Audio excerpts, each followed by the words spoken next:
قال الله عز وجل في كتابه الكريم بعد أن أقول أعوذ بالله من الشيطان الرجيم تتجافى جنوبهم عن المضاجع يدعون ربهم خوفا وطمعا ومما رزقناهم ينفقون فلا تعلم نفس ما أخفي لهم من قرة أعين جزاء بما كانوا يعملون رب اشرح لي صدري ويسر لي أمري واحلل عقدة من لساني يفقه قولي واللهم ثبتنا عند الموت بلا إله إلا الله واللهم اجعلنا من الذين آمنوا وعملوا الصالحات وتواصوا بالحق وتواصوا بالصبر آمين يا رب العالمين.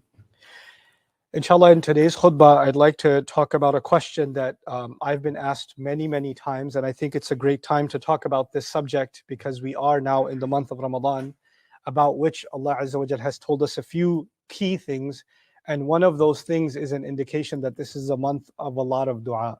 So in the few ayat that Allah has given us about Ramadan, Allah did mention in those ayat, وَإِذَا سَأَلَكَ عِبَادِي عَنِّي فَإِنِّي قَرِيبٌ أجيب دعوة الداعي إذا دعان فليستجيبوا لي وليؤمنوا بي لعلهم يرشدون. That when my servant, my slave asks you about me, then I am, without a doubt, I am near.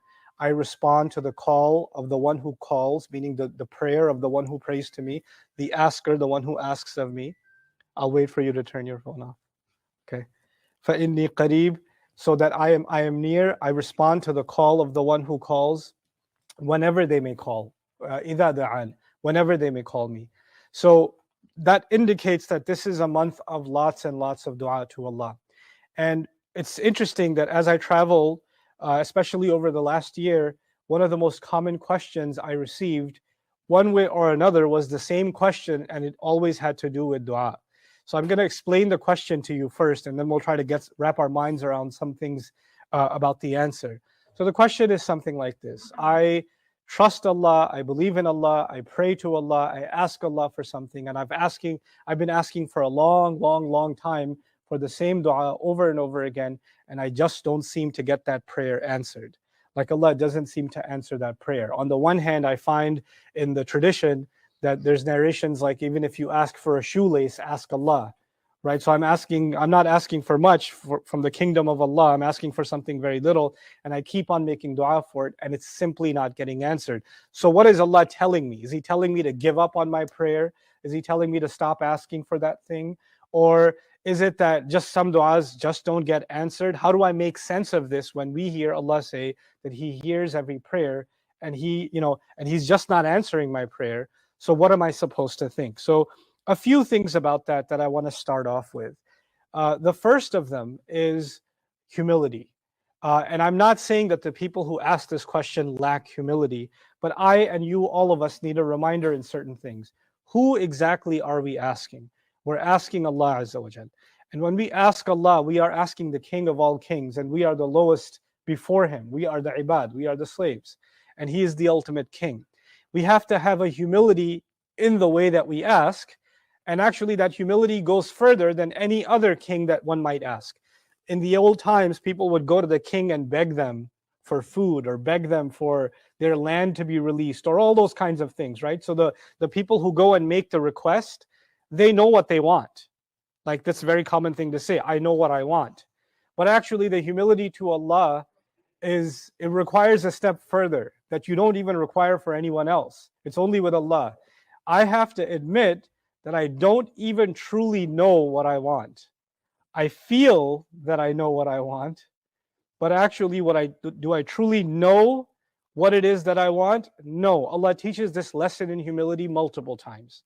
For example, Allah says, وَيَدْعُ الْإِنسَانُ بِالشَّرِّ دُعَاءَهُ بِالْخَيْرِ وَكَانَ الْإِنسَانُ عَجُولًا. The human being keeps on asking for something harmful, while the prayer he's making is actually for something good. Meaning in his mind, in the person's mind, they're actually asking for something good, not realizing that that one good in their mind may lead to a lot of bad. And when you balance those two things out, it's going to be much worse than what it is now. You don't even realize and why do human beings do this? Allah says, وَكَانَ الْإِنسَانُ عَجُولًا. It's because human beings are extremely expedited. They rush into things. They want things to happen very, very, very quickly. I have something in my mind. I'm going through a problem right now. If I'm going through a problem right now, the only thing on my mind is to solve this problem. I'm not thinking beyond that. It's like there's a wall in front of me and I can't think past it. So the only thing I think about is, Ya Allah, solve this problem, solve it in this way. That's it. If you just solve this one problem for me, everything's going to be okay. And you don't know that if you remove that one brick, what other flood is coming ahead. You don't see that because you and I don't have the ability to see that. And Allah sees that. Allah sees the bigger picture that you and I aren't able to see. So the first thing, not that you shouldn't ask for things, but there are some realizations that you and I have to have. And so the first one of them is humility. That I have to be humble to the fact that maybe I'm asking for something and maybe this isn't the time for this prayer to be answered. Allah will decide when this prayer will be answered. I refer to the story of Yusuf alayhi salam a lot, but it's good to take some lessons in this discussion from that. Like Yaqub alayhi salam, who wants his son to be reunited with him. He wants that to happen, but Allah will decide when that's going to happen. It could happen in a few hours, like in the case of the story of Musa alayhi salam.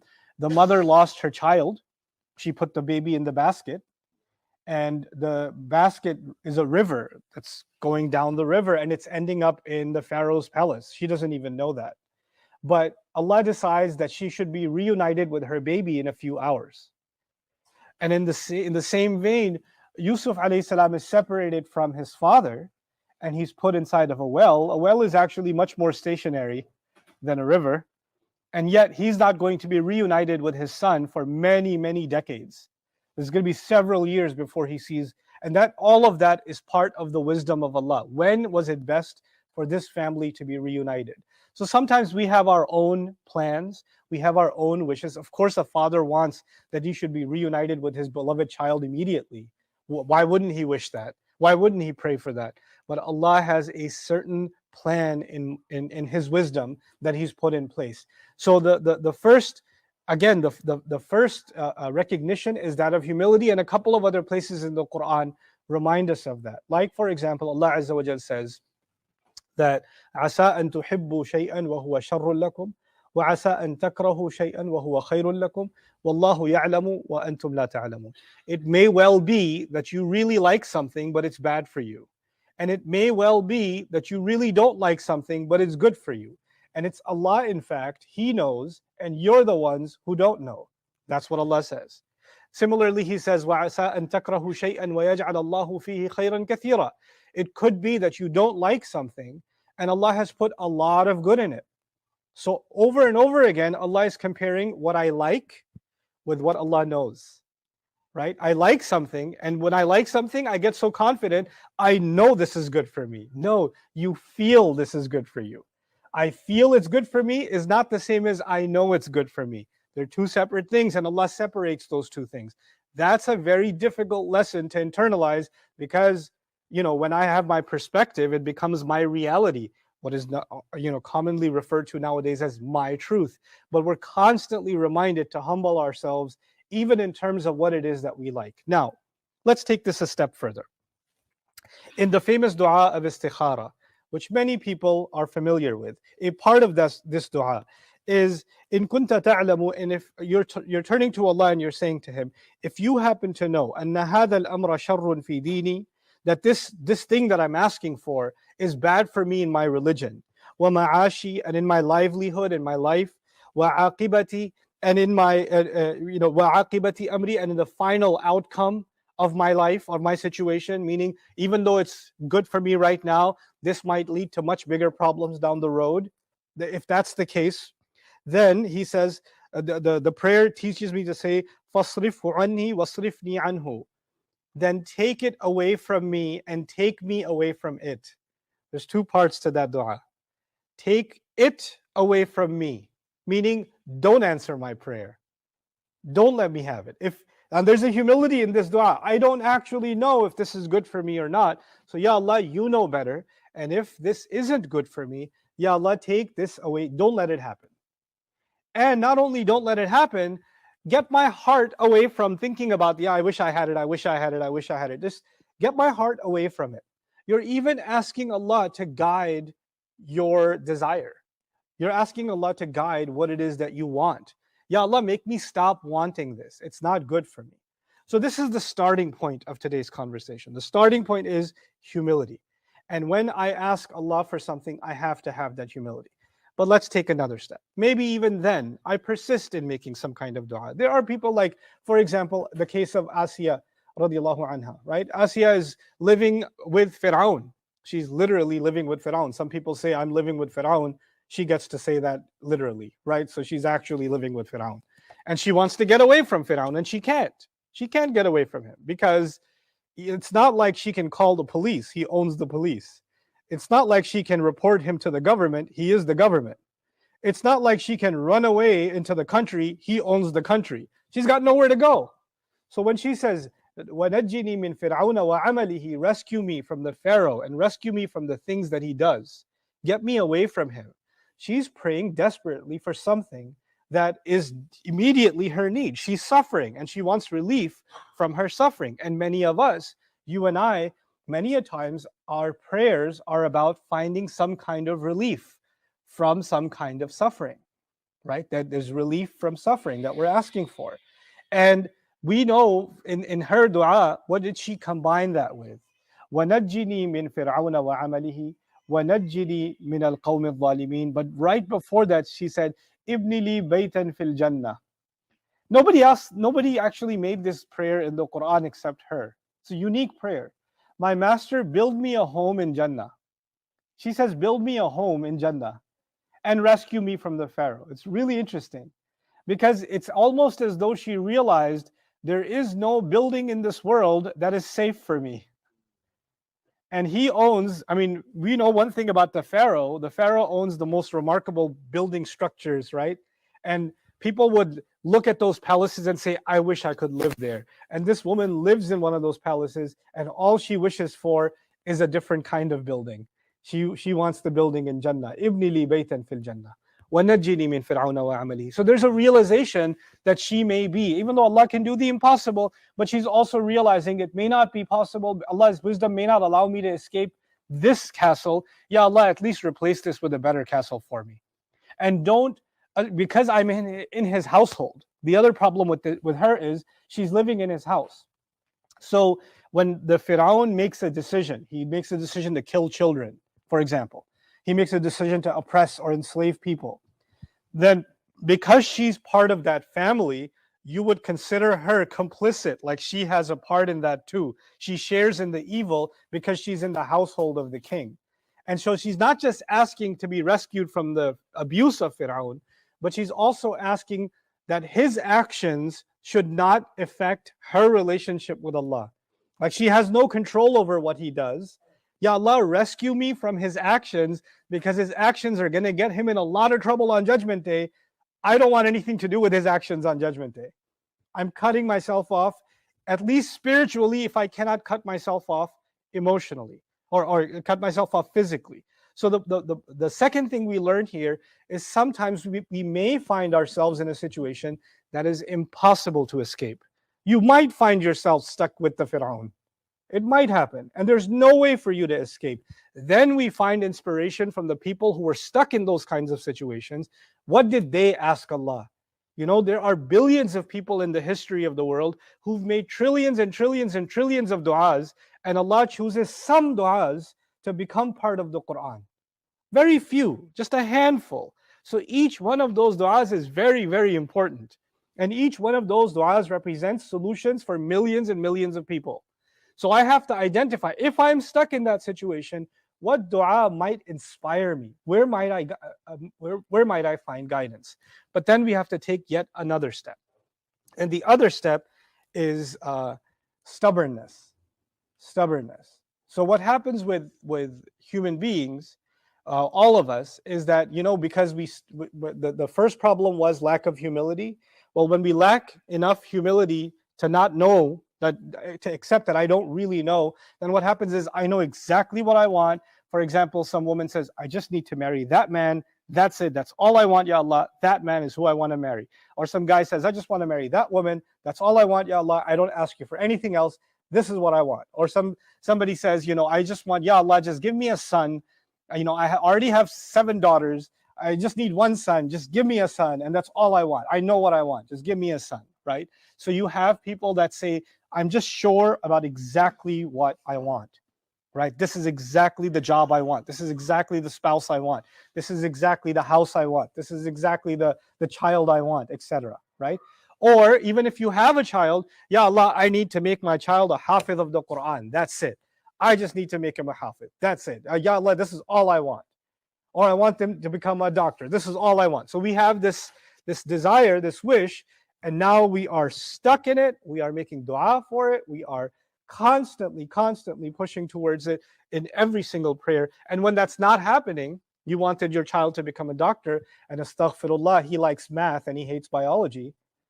And he ended up becoming a PhD in calculus and becoming an engineer or becoming a mathematician. And you're like, how do I even pray to Allah now? Because Allah, I made so much dua. I even went to Umrah. I cried at the Kaaba for him to become a cardiologist. And the only thing he's given me is a heart attack. So I have to go see a cardiologist. So, well, my prayers didn't get answered. Allah didn't answer my prayers. This is where we become stubborn. We want reality to be molded according to our wishes. Now, I'm not talking about relief. I've already talked about relief. I'm not talking about getting out of a bad situation. Now I'm talking about something else, something that I want. Not something that I need, something that I want. And when I want something, and I keep asking Allah for it, and I want Allah to change reality to fit what I want, then Allah responds to this and He says, لَيْسَ بِأَمَانِيِّكُمْ وَلَا بِأَمَانِيِّ أَهْلِ الْكِتَابِ. Reality is not based on your wishful thinking. And it's not based on the wishful thinking of the people of the book before you. I often reference that I went to a Joel Osteen program here a couple of Christmases ago. Joel Osteen, some of you might know who that is. He had a Christmas special at the American Airlines Stadium. And I wanted to see what that's about. So I got a ticket and I went to see Joel Osteen perform and preach on Christmas Eve. And when he went and preached on Christmas Eve, all he was promising people was this year, everything's going to work out. The cancer is going to go away. You're going to get that new job. You're going to get that new. Jesus is going to solve all your problems.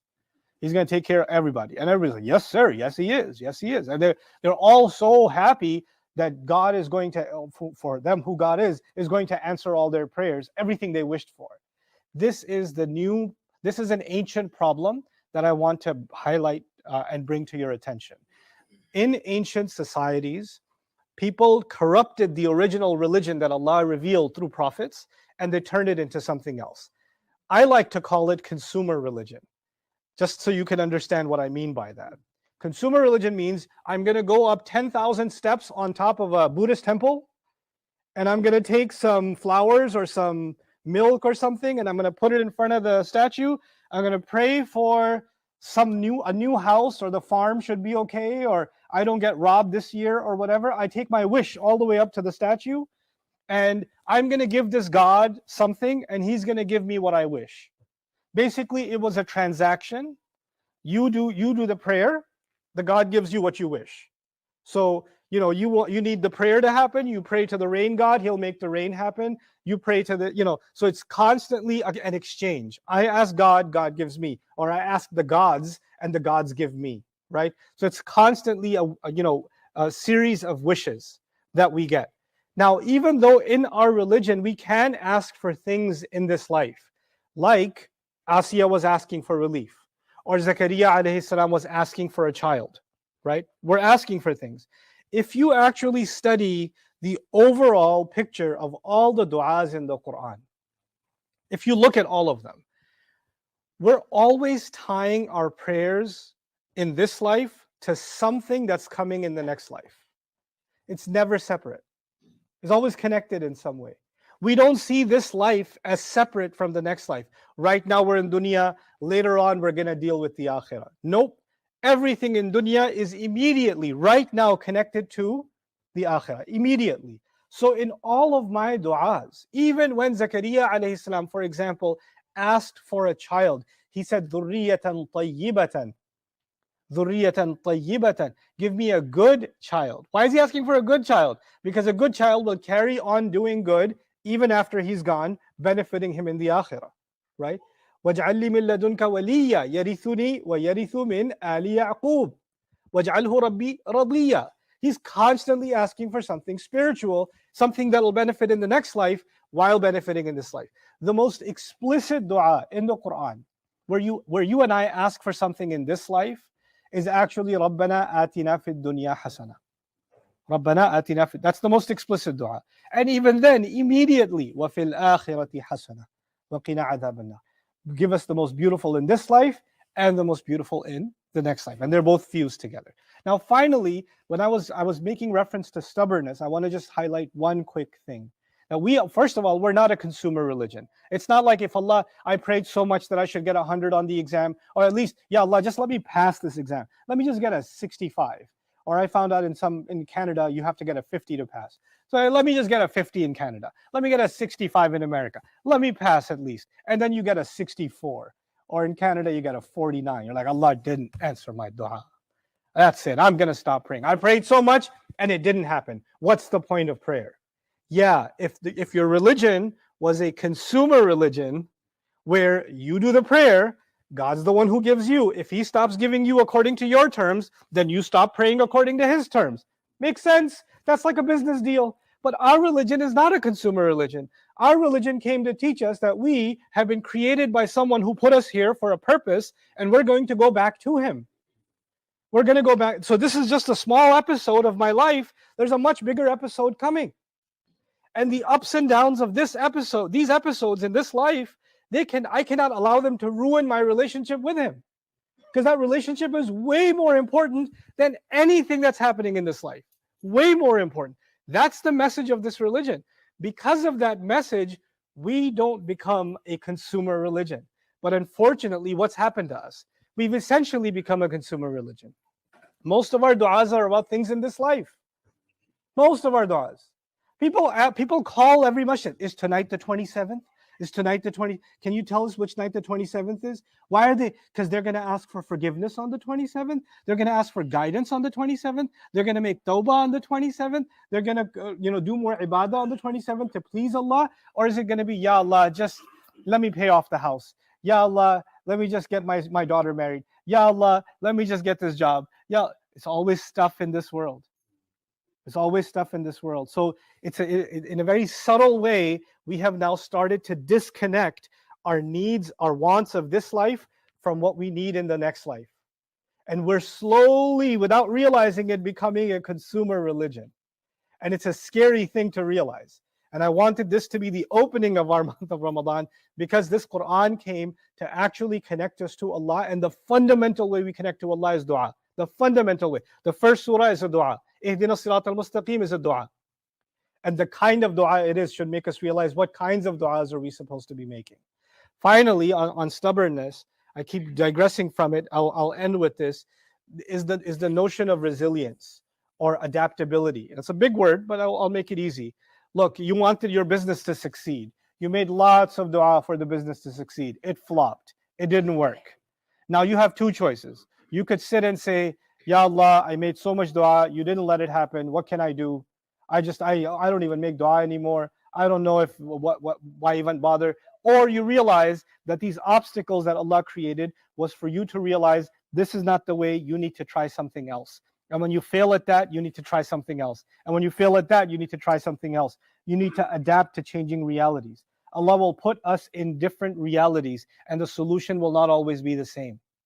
I'm reminded of Dhul Qarnayn, who is in Surah Al-Kahf. He travels and he makes multiple stops, right? And in one stop, he does nothing. He leaves them alone, kadhalika. He just leaves them as they were. In another place, he enforces the law. He says, if people do bad, I'm going to punish them. And if people do good, then I will say good word to them.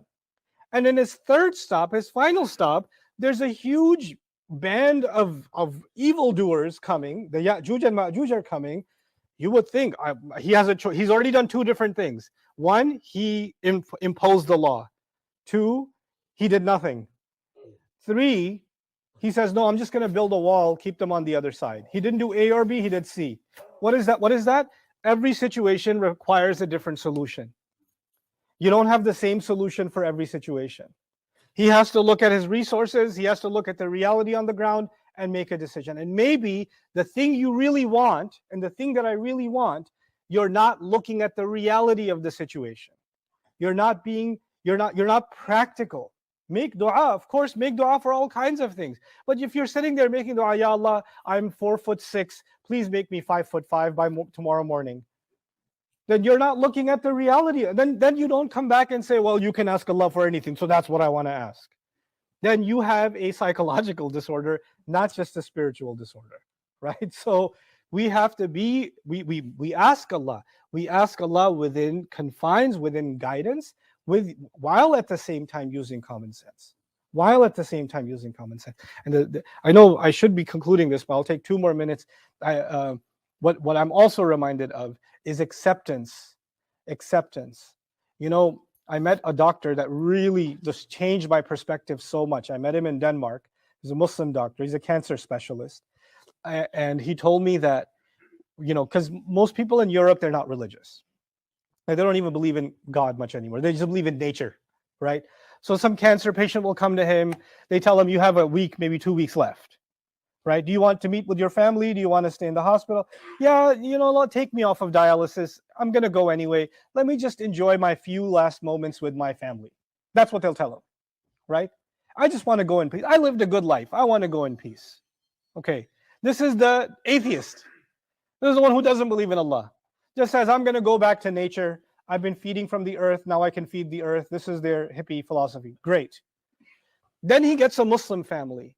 Somebody's got cancer. They're on the verge of death. Everybody's making dua. And they're making dua and they're making dua, and the person passes. When the person passes, or they're on the verge of, no, put him on a machine. Keep him on the machine. Keep them alive. Allah will answer my. The miracle will happen. We cannot accept this death. We cannot let that happen. This cannot be. This cannot be. This cannot be. Like the one who doesn't believe in Allah has accepted the reality of death, and the people who supposedly believe in Allah are having so much of a difficulty coping with death and making dua that Allah can somehow move death away.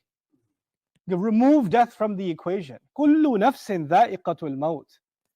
In fact, we even make a dua for death in the Quran. وَتَوَفَّنَا مَعَ الْأَبْرَارِ. Take us away along with good people. Meaning make it a good death. Make it a death that is actually among good people. So I'm not saying don't make dua for those that are sick. Of course you should. Of course you should. But there's also an acceptance of Allah's decree. And then you don't sit there and say, how come Allah didn't answer my dua? How come my family member, my beloved, couldn't live forever? Couldn't live longer than I should, or anybody. We don't decide. نحن قدرنا بينكم الموت وما نحن بمسبوقين. We're the ones who calculated death among all of you. There's a calculation Allah made of who will die, when they will die, how they will die. All of that's been calculated already, and nobody will win that race. Allah says, ما نحن بمسبوقين. Nobody will get ahead. Nobody will leave Allah behind and beat that timer. Nobody.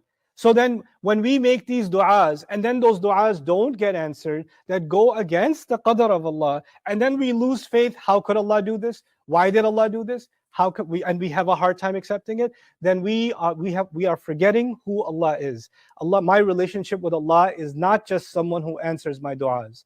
My relationship with Allah is much. That's one piece of it. My relationship with Allah is the Master who made me, who owns all wisdom, and under whose wisdom I will always trust in. And in fact, even when He doesn't answer my dua the way that I wanted to, I trust that He loves me and protects me and cares for me much more than I can care for myself. So if He's not answering this dua, it's out of love for me. If He's not doing it for me, it's I trust Him. I know my feelings, but I trust His wisdom a lot more than I trust my feelings.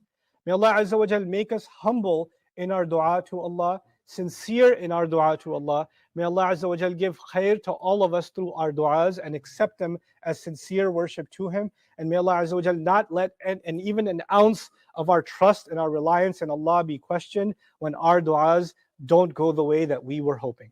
Barakallahu li wa lakum fil Qur'an al-Hakim wa nafa'ani wa iyyakum bil ayati wa dhikr al-Hakim.